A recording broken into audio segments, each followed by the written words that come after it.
Hello, Jay. Nice to see you after all these years. Lovely to see Yes. Do come in. Here I am. I've travelled all the way from Warwick to meet Richard Wilby, who used to teach at the Coventry Prep School for many years, and knew John for 15 years, was it? That's right.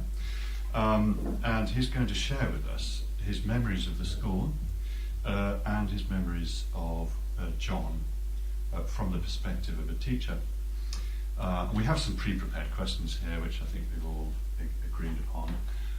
So thank you for hosting us, Richard. It's very nice. Very nice to see you again. Very nice to see you, Jay, after all these terrific, years. really lovely. So first of all, how do you find out about the prep school position and come to be at the school initially, and when was that? Well, I went for an interview on a Saturday afternoon in the summer. I was over from Bromsgrove, but I was doing my diploma of education, and there was nobody there at the school. The only activity was in the school field where the gardener was working away. So I went over to the gardener and said, "Can you tell me where the headmaster is?" And he said, "I'm the headmaster." And so we went up to the study. And after one or two questions, he started to talk about King Henry VIII, because, like him, I was an old boy there, and we knew certain people there. And I knew all about the school.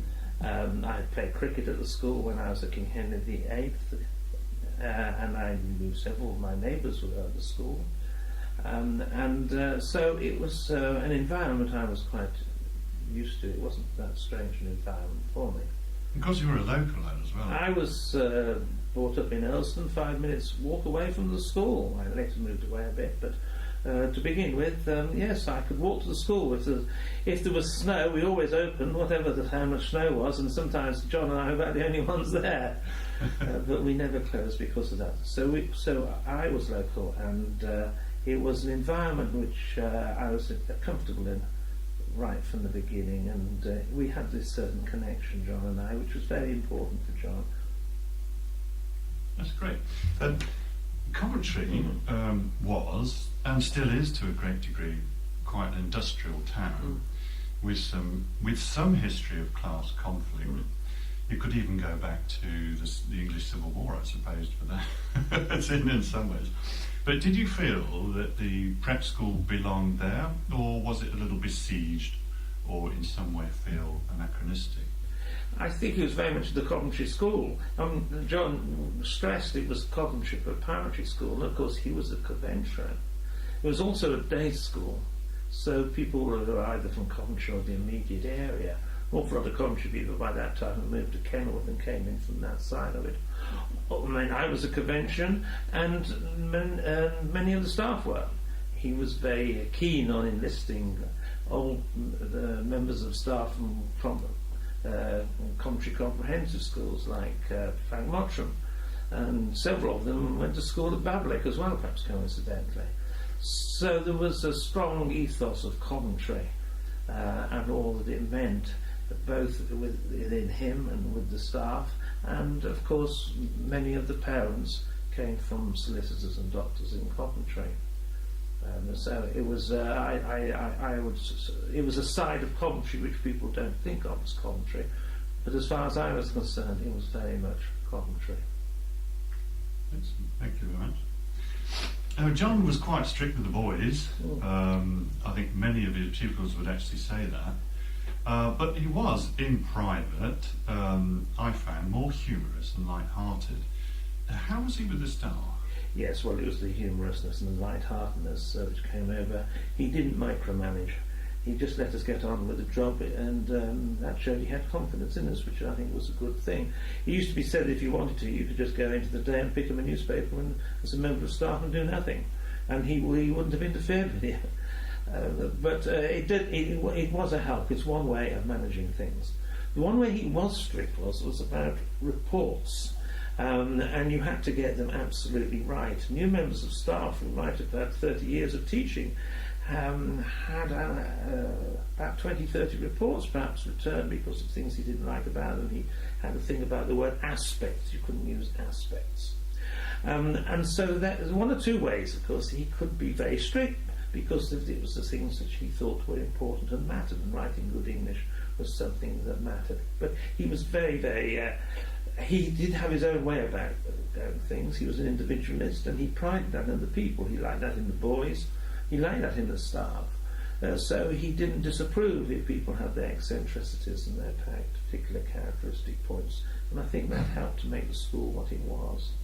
Okay, so from a management perspective, as a manager, how would you sort of classify it? If you were using a military analogy, was he more sort of Bernard Montgomery or Captain Mannering? Yes, a mixture of both, really. There were certain aspects of it reminiscent of Dad's army, I must say. And he could be, because he was an individualist, because he did his own thing, and because he was his own boss. He had nobody in control of him at all. There were no government Ofsted inspectors in those days. There were no trustees. He could just do he was his own little empire. He ran there. And so as the time went on, he got more and more eccentric, more indulgent, and that could, of course, created difficulties. And if you weren't on the same wavelength, and I was reasonably on the same wavelength as him, but for others, he could be a very, very difficult person.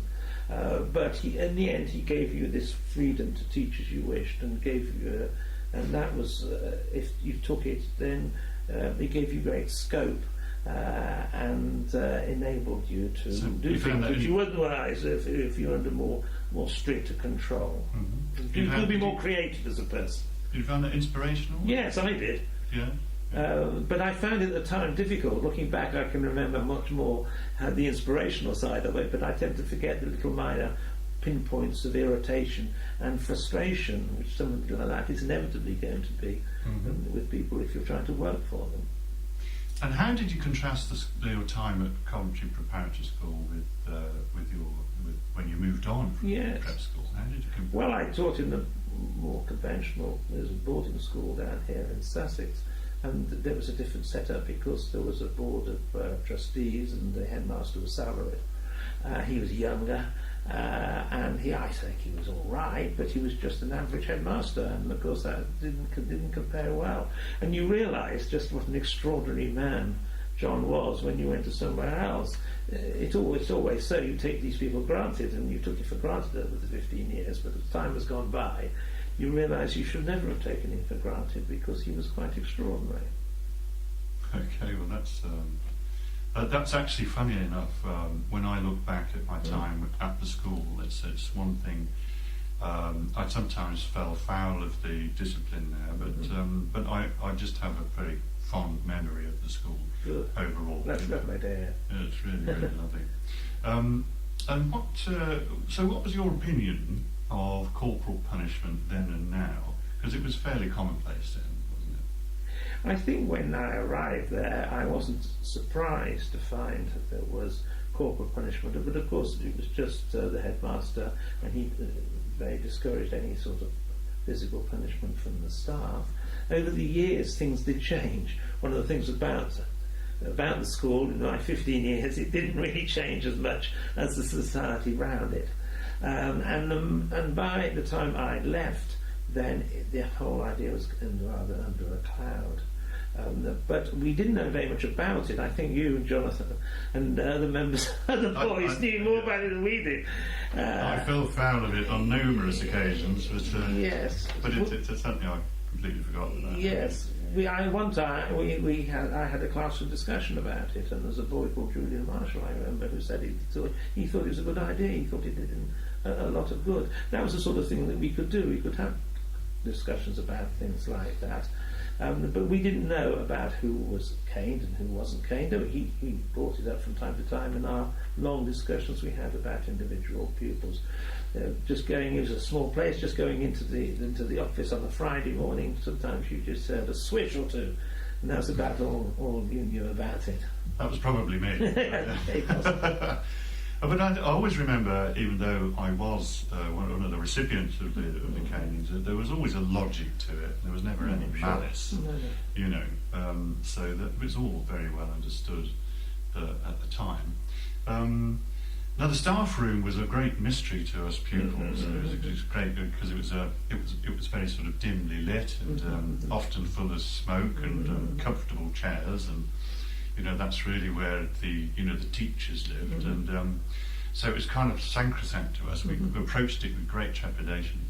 But what did you talk about in the staff room?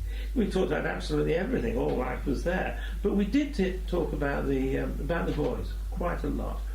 Most of the time in a fairly light-hearted way. We enjoyed talking about them because we enjoyed teaching them, and of course John would take a lead on that really. On the smoke, of course, when I first went there, Frank Mottram sat in the big leather armchair. It was his right as a senior teacher, and puffed away at his pipe. But he later threw his pipe away, and the only smoker was the headmaster. But he was supposed to be only come into the common room by permission of the staff. That was the custom. It was our room, not his. But he came, of course, whenever he liked, and he smoked whenever he liked. And that carried on until the time I left. Oh, wonderful. Yes, indeed. So during your time there, how do you think the prep changed? Well, as I said, it didn't change a lot because he was there. Many of the staff were there. Martin Green was the deputy head throughout the period of time I was there. Trixie was there throughout the period of time I was there. And so there wasn't a great deal of change, but I think there was one important factor that did alter both John and the school in the 80s, and that was his great ambition to make it the cathedral school and to have a choral foundation. And he worked away that for many years and was willing, I think, to spend most of his fortune on it. But the cathedral turned him down, and that shocked him, and he couldn't really find a way forward for the school and what was to happen to the school after, of course, he passed away.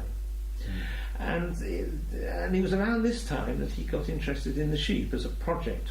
He was always interested in his farming background, which he came from Gloucestershire. But the sheep rather started to take over. And by the time I left, I think members of staff realised that he hadn't got the same interest. I don't think that was apparent to the boys, but of course it did become more apparent. But that, of course, is another story for me, as that was after I'd left. Well, I can imagine for someone like John, who was clearly very dedicated to what he did, and invested a lot of himself, and as you say, a lot of his money into the project, which was his school. To be kind of knocked back like that, after so many years, must have been a great blow to him, in a way. So you really do think that he drew a line, there's almost a line drawn at that point when he was actually knocked back by yes, it all. Because of course religion was very important. That is my theory, and yes. And of course it was Coventry as well, so the things that he felt deeply about, Coventry, the Church of England, the religion, and the school which he had bought and which he wanted to continue, and he didn't have a family and didn't have any children, so that was his family. And so it would be natural that he should be knocked if he couldn't find a future for it. So it was almost a perfect storm, really, yes, in terms of all the things which he loved. Yes. And he felt a rejection. But that's only my theory. He didn't say so in as many words to me, but I've always had that as the idea about it. And of course it is a fact, of course, that the school did eventually decline in numbers and was taken over, and he did sell it and was happier sheep farming. Okay. Which he did quite successfully. I think so, yes. Yeah. How did the world change during your time there, and did that affect the outlook or philosophy of the school? Well, I was there from 74 to 89, and most people would agree that the world changed a great deal from the 70s to the 80s. Coventry changed a great deal. But you weren't aware of that in the school because John didn't change. In some ways his ideas got more entrenched, and many of the staff were older people who didn't really bother worry about change. And of course that could be seen as a fault of the school. On the other hand, it did give it stability. So things like little, how to be trivial things like corporal punishment, for instance. Corporal punishment kept on while the world was changing. He was He wasn't old-fashioned in all respect. He kept up well with technology. He was into computers fairly early on. He used to do tapes and things like that before then. He enjoyed driving his cars. He used to drive very fast. And so you shouldn't think he was too much of an old fuddy-duddy. Some things he kept up with. But my overall impression of the school was that it was in some ways stuck in the 50s and the 80s. That's unfair and it's an exaggeration, but it's the impression I had when I look back on it, and the impression I had when I moved to another school as well, that I was moving into another era. What was the most satisfying part of your job? Well, for me personally, one of the great things about John, why I stayed there so long, is he gave me new challenges all the time. And so I started teaching, I think, 4B, which was 9-year-olds, and moved to ending with teaching the 12, 13-year-olds in what was known as 6 East. You couldn't reach 6X, which was his scholarship, his own personal form, and until he retired, Frank Mottram had 6 West, but 6 East was a group of 12 and 13-year-old, mostly well-motivated boys, and teaching them English, but also as their form teacher during the year, I found that very rewarding. Early on, I enjoyed very much doing the course cricket, and that was a lot of interesting experiences, and you could get a great deal of enthusiasm, and of course it did mean quite a lot of hard work getting 9 and 10-year-olds to play cricket, orthodox cricket, and in the strokes and all that in a very, very short period of time there in the English summer. So that was rather hectic, but it could be very, very rewarding. And of course I built up the music in the school as well, because it started from absolutely nothing, because again John was eccentric, he wanted to do music, he was done properly, and he thought I could do it properly, but I did give it a start. And my successor, Edward Doricott, was much better qualified as music, had a sort of a basis to build on from there. So would you say then that John had good man management skills in sort of testing his staff and giving them challenges? From my point of view, I think that he was very good. I'm not sure that he would necessarily be so for everybody. And I think that, again, I suppose like all headmasters, some members of staff got and managed to get in his way bent more than others. He did, I'd say, give confidence to those people who wanted to get on and do their own thing, because he didn't interfere at all. So in a way, it was non-management.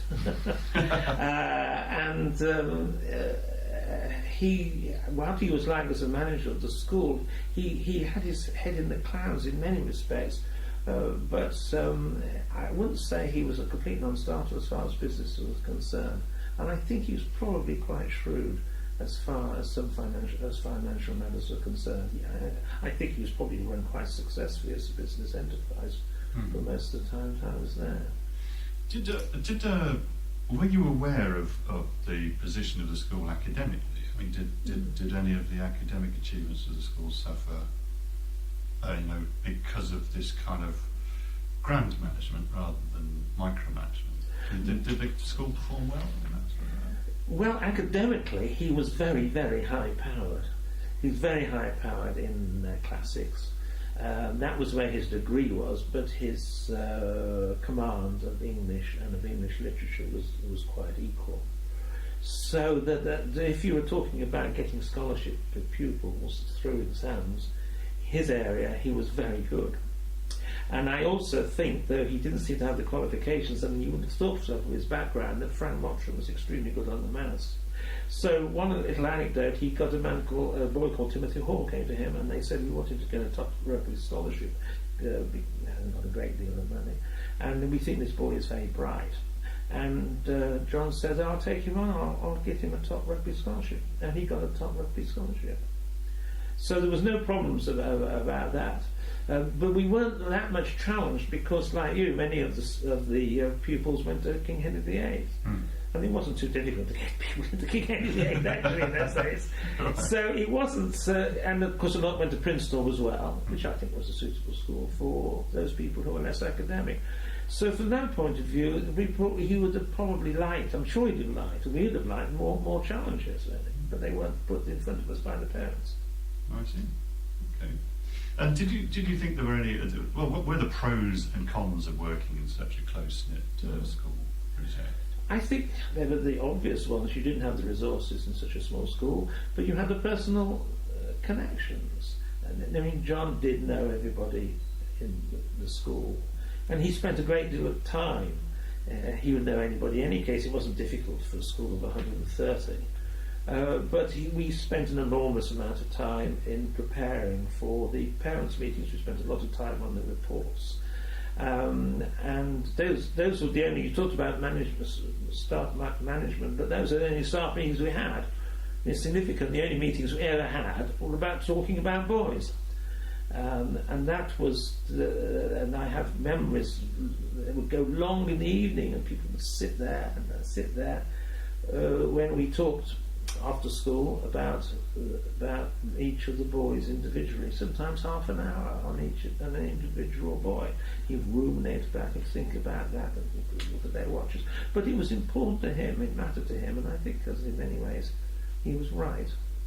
He probably was, yes, given that there's a fee-paying school and parents would expect, to have a report about each individual child. The parents' meetings were, I think, more nerve-wracking for the parents than they were for the staff. Well, we had John there. He was always very supportive of if you had any problems with parents.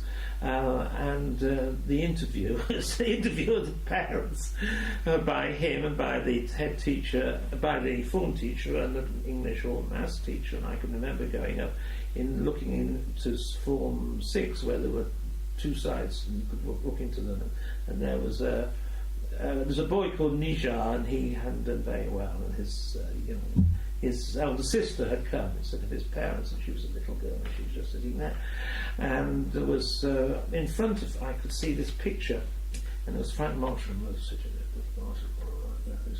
and there was Annette Wintridge, who was the form teacher, looking very severe. And there was a headmaster who was overwhelming this little lady. And he was pointing out the error of Nijar's ways, and she was getting shrivelling up and looking smaller and smaller as he pounded the table. And next door you could see the next person to come in. He was walking up and down, biting his nails and looking absolutely terrified of the ordeal he was to face. That sounds like John, actually. Definitely.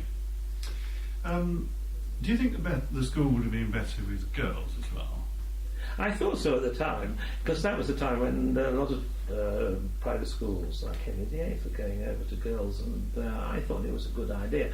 There wasn't any point in talking about it, because no way would he have girls. He had girls in another school, but it would never have crossed his mind. I think that probably by the late 80s, I think possibly the school was suffering, because a lot of parents preferred to have their children, the practicalities of it, and it was the way that the world was changing, and he wouldn't change with it. Looking back, because the following school I went to had girls, and I'm not sure that it was a better school because of that, for its time and its place. It was comparatively rough environment in comparison with state primary schools, which were very much run by gentle sort of ladies and had a very gentle and cosy environment.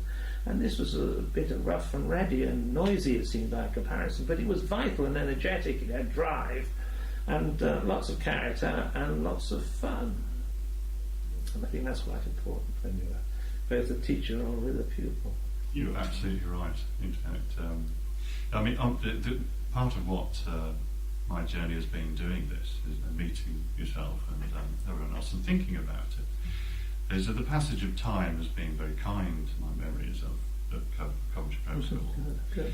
And I think if I was to make an analogy, I think the Coventry Prep School was rather quite like a bit of an exotic creature educationally, and a magnificent one really. And I was very proud and privileged to be a part of it.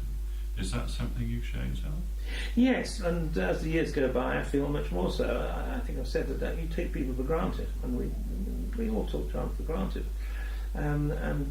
With hindsight, you regret, as I've grown older, my views have come to be more like the views that he had, and I regret that though I did meet him once or twice in later years, I wasn't able to share these changes of views that I had. And looking back, I feel that he was a great influence and probably responsible for this long-term changing of my views and attitudes towards life.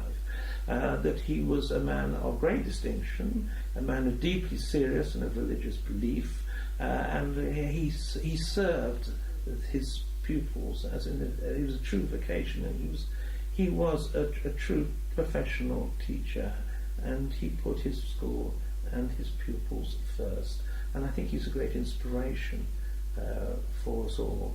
And he's someone that I don't forget, and I'm delighted that this website has been set up in his memory. Well, I don't think anybody who met John Phipps would ever forget him. That's good. Richard Wilby, thank you very much indeed for your time and sharing your memories with us. It's been a pleasure. I very much enjoyed it. Thank you. Thank you.